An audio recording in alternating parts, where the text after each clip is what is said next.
And we're right back where I left off. Yeah, this is not a trailhead, or from what I could gather, any like trail around here, anyways. So this is just like an older clear cut that people continue to kind of play around with. It's a huge clear cut too.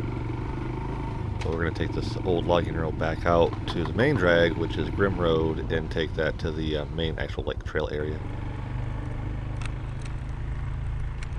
And look, yet more clear cutting. There's actually kind of a surprising amount of it around here. I thought this was all like protected state land stuff, and evidently it's just protected to sell it to other companies. I don't know how that works. But anyways, now that I'm actually on some proper trails, the sand is quite wet, which is kind of beneficial because it's not as loosey-goosey, so it's not too hard to keep my balance up. But it's really bogging down my machine a lot. It's really quite slow. Because 2 weeks from now, when this video was taken, I actually upgraded to what you see here. I bought a computer controller, and I've upgraded a few things, and now I can actually blast through the sand in third gear, even though the sand is obviously much drier. Usually this would not have happened. And also on this adventure, this happened. But yeah, we'll talk about that more in the next episode, when me and Justin kind of cut loose for a couple of days. So far, the actual Grim Trails for the like quarter-ish mile that I've been on this one is pretty similar to Mills area. The sand is a lot deeper around here than in Mills. Mills gets a lot of bogger trucks from time to time, but this whole area is actually designed for like dirt bikes and quads and all sorts of stuff. So this it gets used quite a bit more often than Mills, I would think.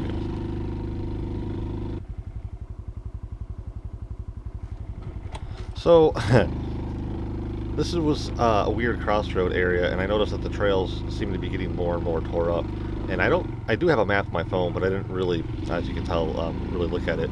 I just know that I kind of had to head in this general direction, so I just grabbed the trail closest to the way I wanted to go and hopped on it.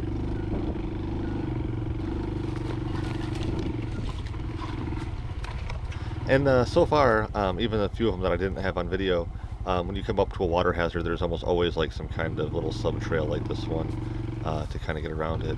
They're not always easy going, and some of the trails you can tell are kind of like newly getting cut, so there's quite a bit more brush and stuff you kind of got to work through. But no, these trails, even though they are used a lot, it kind of makes it kind of more messier terrain to try to ride on. It's also at the same time kind of good because these ORVers come out here and try to find alternate paths to make life easier.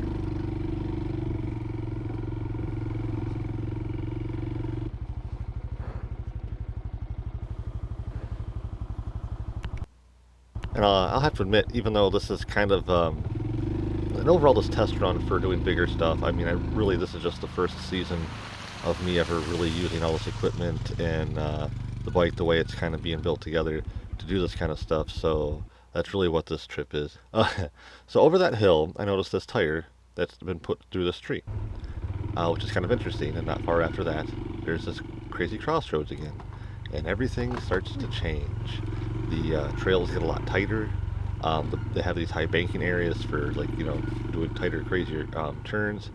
And I realize I am way out of my element with my little cub here. I was a little nervous with how tight things are. That if I happen to catch into some other dirt bikers, that I would kind of either A, be in trouble physically with them crashing into me, or B, just upsetting people. I'm kind of a lead anchor just being drug around on the sand, and these hills too. They're monstrous, and this is before I was able to switch up the computer programming on the Cub here to get more power. But even I think with the new programming, even these hills would pretty slow going. Like this particular one here shortly, probably about here-ish. It's really slow because I'm actually literally walking the thing up right now. First gear, it's assisting me, but I'm really the mechanism pushing this thing up the hill right now. So yeah, this was not the trail for me, but still, nonetheless, I'm getting through it. It's not the biggest deal in the world. It's just a bit taxing. It's kind of tiring. And I start noticing that with the banks being so high, I was planning on camping in this area when I was looking at the map, and I can't really get over these banks. Even this one, it was a little steeper than it looks in these GoPros. It's always kind of hard to tell how steep things are. But yeah, there's even this bank here. it seems really like there is no bank there, but it wasn't too bad. But the way the sand is, it's really hard to get any traction to climb up over anything. Now that I'm over the bank, I'm gonna put some yellow flag tape up higher up on the tree so I can find my way out of here. So if I try to leave in the morning and find one of the higher banks to drop in on, it's gonna be a little awkward. When I got done, I heard some noise and I seen this guy hanging out, so I got some footage of him. This is actually a brown thrasher, and they're a bird that can fly that chooses really not to fly. And when I was leaving, I realized that the little bugger was actually following me. Look at him. And doing research, yeah, they do silly things like that. Like they'll follow you, and they can even like mimic things. And evidently, this dude, like growing up on a dirt bike track, likes to race with dirt bikes or something. I don't know. Time to shake it all down and put camp up. Um, I have to admit, I'm still getting used to all the ins and outs of camping off of a motorcycle, but I'm fairly rehearsed in camping, so I know what gear needs to go where and how to set everything up. The other thing that's a little bit newer for me is utilizing like the computer tech and everything else out here. It seems like everything should work fine, but once again, that's mostly what this trip is all about. Is just field testing some stuff, getting a feel for what's working, what should be working but isn't working, um, things that would make my life easier, and or just one thing that people tend to overlook is what did I bring that I'm not using at all that I could get rid of because, well, space and weight.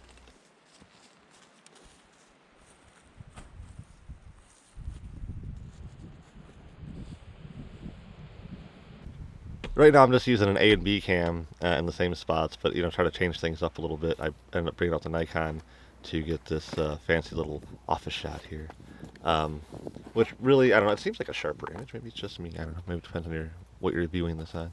But right now, I'm just really charging up the batteries. The bigger tech challenge is using the laptop for getting all the memory cards stripped off from the GoPros and whatnot. Because especially the GoPros, I run them quite a lot, and ever since I use like the highest resolution and everything on there, the memory cards tend to fill up pretty fast. So I got to use the laptop to put everything on a hard drive, so that way I have space without having to carry 10 bazillion memory cards, and it'll be easier to find stuff. Otherwise, you just got to label all these little tiny memory cards, and it just becomes a mess. But first, dinner. Um, I kind of found all these like pre-made packets of rice and everything are pretty easy to work with. Yeah, see a mosquito on my hand.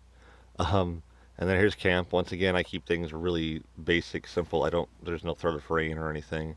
Though the one thing I do realize I forgot to pack is a bug net, which is why I'm out here battling the mosquitoes, which are getting horrible now that the wind has died down and it's getting a little bit cooler.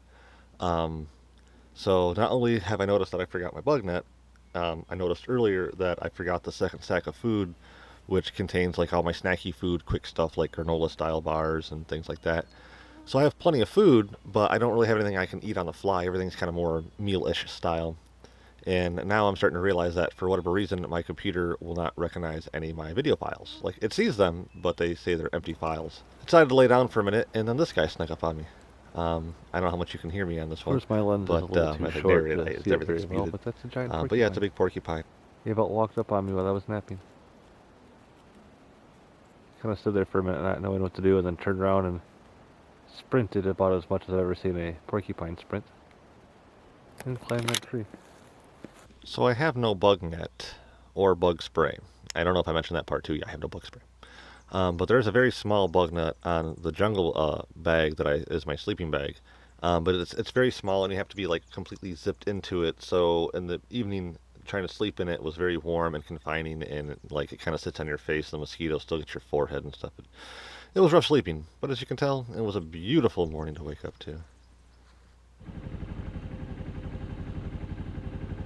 And I also don't know if you're paying attention. I'm completely hemmed in by pine trees and whatnot. It was kind of a fight getting into the spot, but I'm actually kind of circled by the dirt bike track. And actually, a couple of guys came through last night around 7:30, surfing around a little bit.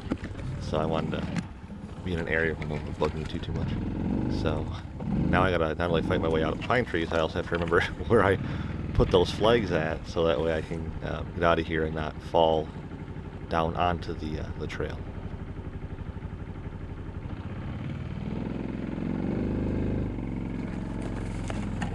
I have to admit, it took me a good while to figure out where the hell those flags were at. A little bit harder than I thought it was going to be because the little island of woods around the track was really not that big.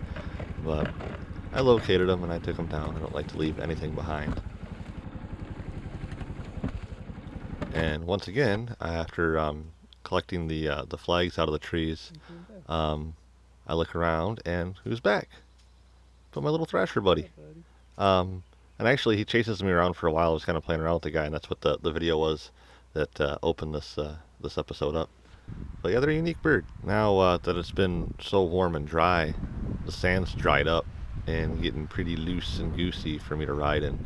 And it's kind of hard for me because it's like only second gear can kind of push through it. And this strip is particularly bad, and it just led to this lunarscape of hell, which I guess this is kind of like the main trailhead in.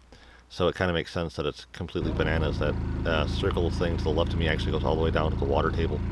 It's actually kind of impressive what like these crazy hooligans can do out here. Right on.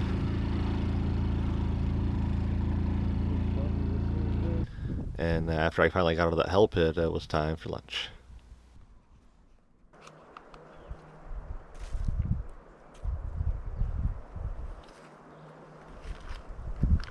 Out of all the videos and stuff I've been shooting doing this, which really hasn't been all that long, um, I'll admit this is one of my more favorite shots. The other thing I like about it is it really kind of shows that even though I really do enjoy doing these adventures, and I'm not regretful of the concept that it's a very solitary thing to do. There is. It's just me, just all the time, me. There's no one really around, just hanging out at the base of a tree right now, eating packets of food. Trees, but it is very nice when I can actually have a friend or two to come along with me. The camaraderie and something that later on we could tell stories about, and something that really connects us. But if I was waiting for someone to come along with me on a lot of these adventures, that would never happen. It takes a lot of time, a lot of effort, and a lot of finances that a lot of people just don't have. At least for this kind of stuff.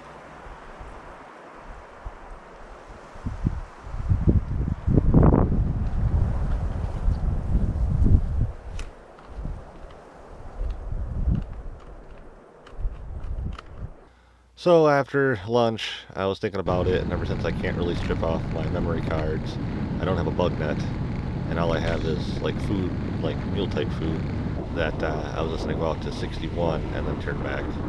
And of course, in classic GoPro fashion, the shot of 61 I thought I got didn't work out. It wasn't there. I can't find the file at all. So I'm just gonna fade out and call it good, and then plan a return trip here soon. I wouldn't call this trip a complete failure. By no means. It was actually planned to show any kind of weak points and things I may forget for when I do a bigger trip. So actually this trip overall worked out as planned. And it worked out to go back early. I have a lot of stuff to get done at home before I go back to work. For those that have maybe watched a music video that I had made before this, what's going on here is I'm actually entering Mills, and I was on this little strip of mud between these two these two big puddles, and it started sinking, and I was falling off to the right, and I put my foot down to try to catch myself, but it was too far over, and I damn near dropped it into the water, and then I had to walk it across before it all sunk in the mud. So now you're up to speed to what that weirdness was. And for those that haven't seen the music video, that's how I'm going to kind of wrap this up with a little montage, because we're always cutting through Mills. Though I do love Mills. It's a fun spot to go through. So I guess now it's time to cut through Mars. Gonna guess Mars be the place for me. Up above the moon and all the stars, I'd like to make my home on Mars. Mars is the place to be, up in the sky. Best planet in the galaxy, I'll tell you why. Oh, Mars is the planet I adore. Only planet named after the god of war. People go to Mars to get more candy bars. They're a wholesale distributor. Mars is a great place, oh can't you see? So blast off into outer space, and you'll be free. Oh, we can play in big old crater holes, dug by giant reactive space wolves. The news, everything's gonna be okay. The most don't feel like coming out today. La la la la la, Mars will meet us there. We'll have a ball, so come on out to you know where, and join us all on Mars, Mars, Mars, Mars, Mars. Mars, Mars, Mars, Mars, Mars. Mars, Mars, Mars, Mars, Mars. Mars, Mars, Mars, Mars, Mars. Mars, Mars, Mars, Mars, Mars.